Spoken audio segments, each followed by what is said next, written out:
After growing international pressure, India has now lifted the blanket ban on the export of hydroxychloroquine, which has been touted as a possible cure for COVID-19. The drug will now be exported on a case-by-case basis to foreign countries. Paracetamol, the common fever medication, has also been made available for export. Both these drugs will be exported based on the humanitarian situation in the respective countries, as well as India's domestic demand. 24 active pharmaceutical ingredients and formulations have also been made free for export by the government. This decision comes at a time when the US president has been doubling down on his demand for hydroxychloroquine.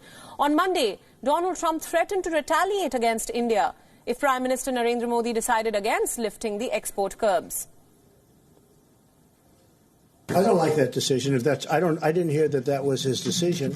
I know that he stopped it for other countries. I spoke to him yesterday. We had a very good talk, and we'll see whether or not that's his. I would be surprised if he would, because India does very well with the United States. For many years, they've been taking advantage of the United States on trade.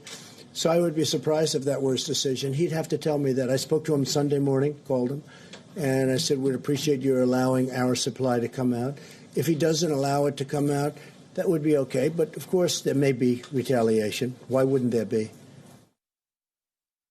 While President Donald Trump has called the drug a game-changer, experts in the US are skeptical about how effective it can be.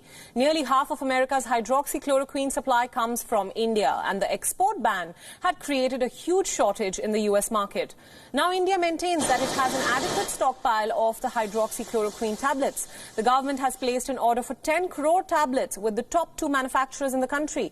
Also keep in mind that hydroxychloroquine is an approved treatment for COVID-19 in India, but it is still under trial in the US. Our correspondent Jagrati Dave gets us this report now from Washington. Listen in.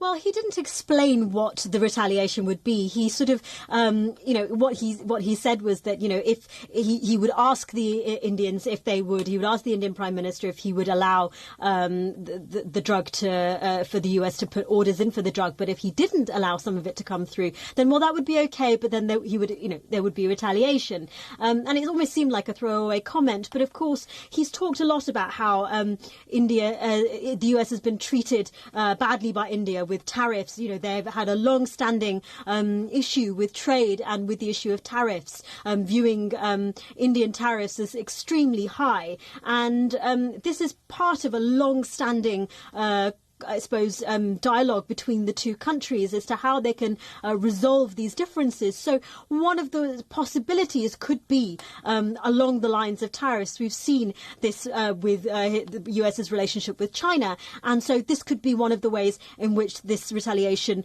he might have envisaged.